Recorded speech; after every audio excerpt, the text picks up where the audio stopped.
Bermudez, okay, is recognized for 60 minutes as a designee of the minority leader. Thank you. Mr. Speaker, I ask unanimous consent that all members have 5 legislative days to revise and extend their remarks and include extraneous material on the subject of my special order. Without objection. Thank you, Mr. Speaker.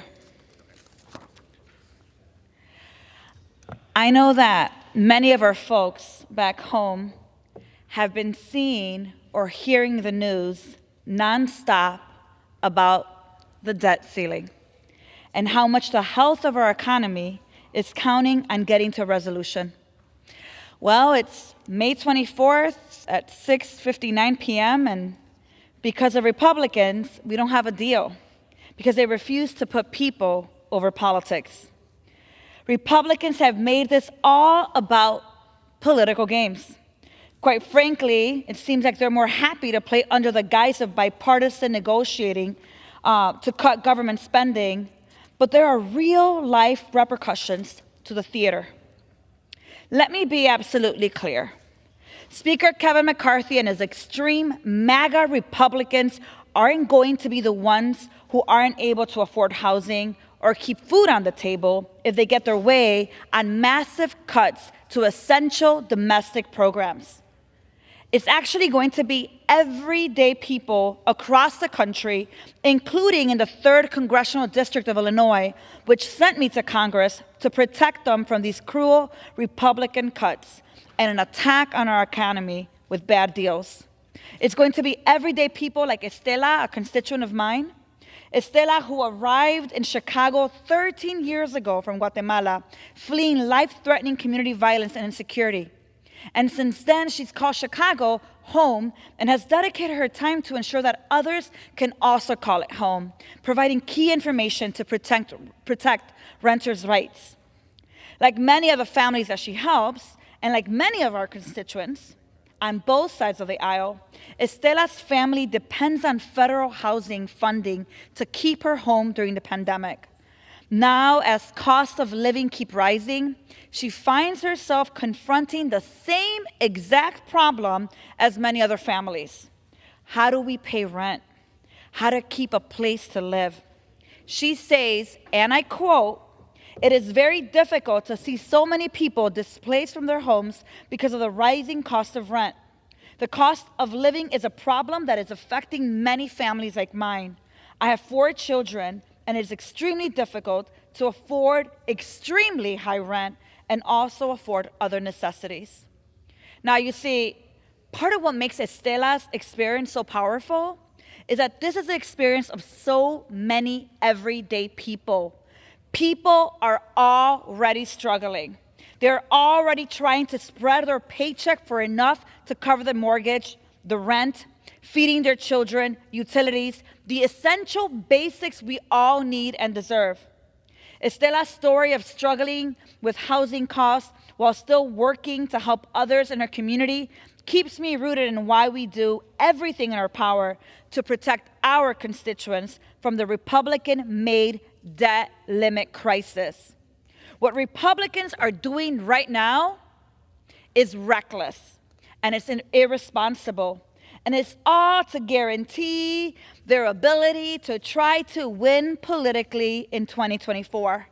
They are willing to gamble with working people's livelihoods and the global economy. Republicans would rather default on the debt than come to an agreement that protects critical investments in our community across Social Security, SNAP benefits, veteran health care, housing, Medicaid, and more. Republicans want to stick it to working people to bear the burden of terrible cuts instead of making billionaires and big corporations pay their fair share. The question for me continues to be, why? Why is it that they are far more interested in protecting billionaires and corporations than the constituents they represent? The Republican Party has a Republican-made problem, and progressives are clear. We are not going to sell out our communities for a bad deal. Tonight, I'll be joined by fellow progressive colleagues who will share stories from their own constituents, because we have too much at stake to give it to cruel Republican demands. And now, I'm pleased to yield to my colleagues who will share their personal testimonies of their own constituents and why we need to protect our communities from Republican cuts and bad deals. And with that, I would like to yield to the gentleman from Pennsylvania, Congressman DeLuzio. I thank the gentlewoman for yielding. Mr. Speaker, the bill our Republican colleagues forced through the House, the Default in America Act, is rubbish. They're threatening to push our economy off a cliff unless we slash the basic functions of government by massive amounts. But they're protecting tax cuts for billionaires. It's the very definition of fiscal irresponsibility and recklessness. In the bill forced through several weeks ago, with no Democratic votes, with 4 Republicans voting against it, House Republicans voted for massive cuts, with 0 protections for veterans' health care, for rail safety, for Meals on Wheels for seniors, and so much else. And they voted to pull back $2 billion from the VA. That's a cut. Now, their appropriations bill underfunds the Cost of War Toxic Exposure Fund by nearly $15 billion. The Cost of War Toxic Exposure Fund. If they didn't want to fund veterans' care, they shouldn't have sent Americans off to 20 years of war. Do you know why the Republicans are taking these extreme positions, these unpopular positions the American people do not want? Because what matters most to them is protecting tax cuts for the uber wealthy and for the largest and most powerful corporations in this country. Former President Obama once said there could be an asteroid coming to Earth, and the Republican plan and response would be tax cuts for the ultra-wealthy. It's true, they're for the big corporations and the rich and powerful. That's who they are, it's their core value. This approach is fiscally irresponsible. What's more, their economic plan is not working for the people. Their tired trickle-down fairy tale has been ripping us all off, starving the government of revenue, and has led to massive gaps in inequality. Wall Street, big corporations, CEOs, they've done just fine. The American people, not so much. This Republican economic vision is killing the American dream. It's driving up huge deficits in our government. It is gutting the core things our government does, but making sure that the richest people and companies in this country can still avoid paying their fair share in taxes. Every member of this body pays the same amount in taxes towards Social Security as Elon Musk. You can look it up. He's one of the richest men in the history of the world. Elon Musk and all of his billionaire pals should be paying their fair share. They're not, because Republicans want them to use the federal government to subsidize extreme wealth and corporate power. Let me be clear. This is not about punishing success, demonizing the wealthy. It's about fairness and fiscal responsibility. Fiscal responsibility. Many of my House Republican colleagues don't want to admit that the path to longer-term fiscal health in the budget is to actually tax the ultra-rich at historically normal rates. Let's consider Republican President Dwight Eisenhower, hardly a radical. I don't think anyone here would call him a socialist. Under his administration, the wealthiest Americans paid a top marginal tax rate of over 90%. Today, it's 37%. We're at historically low tax rates for the most powerful, the wealthiest people in this country, and for the biggest and most powerful corporations. It's not an accident, it's by Republican design. Let's look back at the 2017 Trump tax cuts, an obscene handout to the richest Americans and biggest corporations.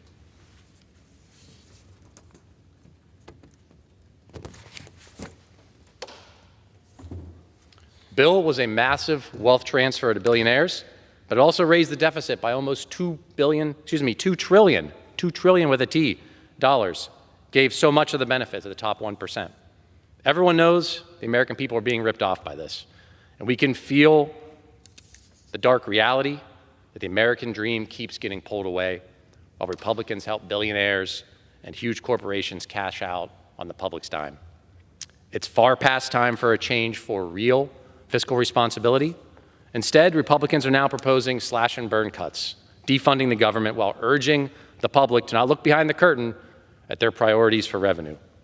Our colleagues know they're holding the economy hostage to to protect these massive tax cuts and handouts to the most powerful, the richest people who have ever walked the planet Earth.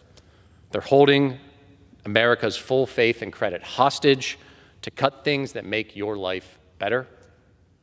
Programs like rail safety inspections, air traffic control towers, IRS auditors charged with tracking down tax cheats. Republicans are literally threatening to blow up the American economy unless we agree to slash nearly everything in government, but they want to protect tax cuts for billionaires. They still expect us to buy into this utterly discredited nonsense known as trickle-down economics. It's a fairy tale. It's never worked. It doesn't work. We should be creating an economy that rewards hard work, not just wealth. That means taking on corporate power and putting people first. We should be fighting for the common good and investing in our shared prosperity that benefits all of us, not just the rich and powerful. That means instead of slashing the heart of government, we should make the wealthiest Americans pay their fair share. Thank you, and I yield back to the gentlewoman.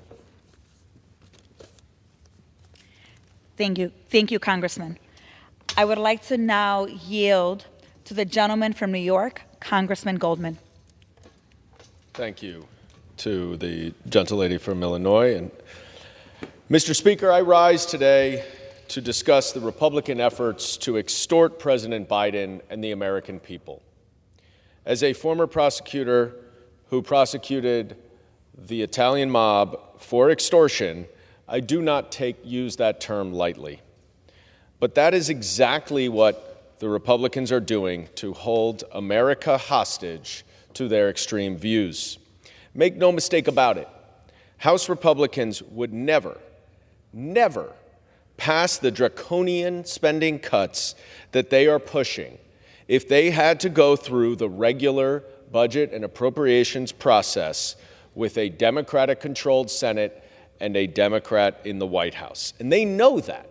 And that is why they are using the threat of default on our debts, which would devastate our economy, to extract concessions that they would otherwise never get. You don't have to take my word for it. One Republican member said just yesterday, quote, "Why would we negotiate with our hostage?" unquote. To understand how unreasonable and how twisted their rationale is, consider the Speaker's response when asked by a reporter what concessions he has offered Democrats. He stated one thing in response: raising the debt ceiling. That is not a concession. That is their constitutional duty to maintain the full faith and credit of the United States. Our deficit is where it is today, largely because of the excessive spending and serious, severe tax cuts that the Trump administration implemented. And when these same Republicans had no problem raising the debt limit 3 times without demanding any spending cuts, Republicans have a responsibility to ensure that we pay our debts created on their watch so we don't default and so the global economy does not crater, which would cause millions of Americans to lose their jobs, their benefits, their health care, and their food and their education. We could raise the debt ceiling today if any 5 Republicans had the courage to stand up to the most extreme voices in their party who view the default on our debts and the catastrophic effect it would have on the global economy as an objective in and of itself. Our Constitution states that the validity of the public debt authorized by law shall not be questioned. Yet Republicans insist that this constitutional obligation does not apply to them. We must stop playing politics with our global economy, and we must stand strong because we cannot and will not negotiate with extortionists. And I yield back to my good colleague, Representative Ramirez. Thank you, Congressman Goldman. I want to thank you and Congressman DeLuzio for the work that you are doing in your districts, the work that you do here in Congress. And blatantly just to say your commitment to our country, to our community, before the politics that we're seeing before us today. You know, I keep hearing Speaker McCarthy say in one of his many interviews he does a day, which spends a little more time, I think, on interview than actually negotiating or working with us. But, you know, I hear we don't want an increase to the debt limit. Well, let me break down what Republicans want. Republicans want to insist that we spend less, but that actually equates into spending less on public housing, on food assistance, on Medicaid, on other fundamental programs like veterans' health care, like supporting our kids, our families, our communities. There's no cuts to the multi-billion-dollar defense weapons contractors, though. However, everyday constituents that sent us here, they should get those cuts. The Republicans' framework imposes drastic cuts that would result in a 33% cut in 2024 to what I said, like housing, healthcare, education, and so much more. They would put 780,000 people out of work and cost more than 1 million jobs. It would strip up 21 million Americans of Medicaid coverage. It would deny access to affordable college to 60,000 people. It would kick 200,000 children off of Head Start. It would force 100,000 families to lose access to childcare. It would rob 1.2 million women, infants, and children of nutrition assistance. It would remove rental assistance from 640,000 families and evict 430,000 more from public housing. Republicans are willing to put at risk the lives and livelihoods of the American people. This is not just counterproductive, it is cruel. This plan would pull hundreds of billions of dollars out of the economy, and it could contribute to a recession, increasing the deficit that they so desperately say they want to address. Or it's what they say. These are the choices that they're presenting. Default on America or a debt ceiling increase under their terms. That's it. Here's the thing. The American people know that that is not the only option. Those two are not the only two choices. There are other choices, from making the wealthy pay their fair share to getting a discharge petition to the floor with the help of just 1, 2, 3, 4, 5 sensible, reasonable Republicans. That is it. 5 Republicans. It could be from New York. It could be from California. It could be from Texas. 5 people from the other side of the aisle could end this hostage experience of the American people and stop punishing their own constituents by signing on to a discharge petition. Or we can utilize the 14th Amendment. From day one, progressives have been the most responsible and loudest voices in defending working families from Republican extreme behavior. That's why the CPC publicly called for raising the debt ceiling last fall. That's why CPC members were the first to sign the discharge petition to force a vote on the clean debt ceiling. And it's why we will continue to call out Republican games and hostage taking. That is why we convened this special order hour for the Congressional Progressive Caucus. And I thank my colleagues who've joined me today and many others who are wrapped up in picking up calls from constituents who are calling and asking, what does this mean for my health care come June 1st? What does this mean for my ability to get nutritional benefits come June 2nd?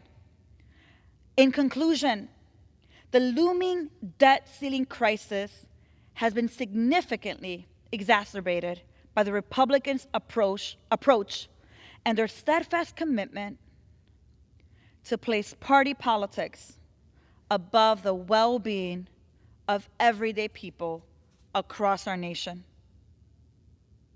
And as the June 1st deadline rapidly approaches, we all must recognize the gravity of the situation, and we have to demand immediate action that protects people over politics.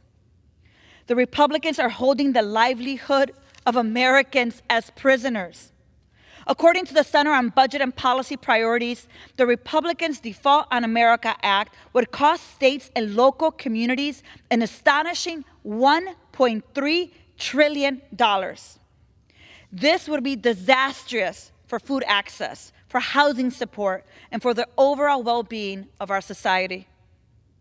I'm profoundly grateful and humbled by the courage of constituents of mine, such as Rachel from Mount Prospect, Illinois, who took the time to reach out and express her concerns, reaffirming my commitment to effectively representing their best interest in this negotiation.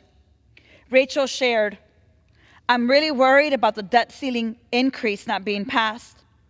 Or if it's passed, the Democrats will have to give in to extortion and agree to cut Medicaid, veteran programs, and climate provisions. Congresswoman, please do not let Democrats and President Biden cave to House Republican extortion on the debt limit. If Democrats betray us by doing so, Republicans will simply do this every single time. Don't give in. Please vote only for a clean debt ceiling." Well, I want to say thank you to Rachel. Our shared call to action is clear. It's about 7:20. And for my colleagues on the other side of the aisle, if they're watching, hearing, complaining about me talking about essential programs that might be cut, if you're hearing from your constituents who are just saying to you, "We're tired of politics of Washington, do your job," well, I invite you to do your job, to join us, to actually negotiate and compromise to make sure that the American people are our priority. And not just politics of who can get over the other, or a congressman from Florida talking about you don't negotiate with the hostage. The American people refuse to be hostages of politics in this country anymore. And this is why I call every one of my colleagues, have the courage, have the ability, and put your constituents above the politics. Join us. All we need is 5 of you. Let's be reasonable. Let's refuse to play into extremism. Let's put people over politics. Sign the discharge petition. All we need is 5 more patriots. Who will these courageous patriots, who will these servants be? That is the question. And with that, Mr. Speaker, I yield back my time. Thank you.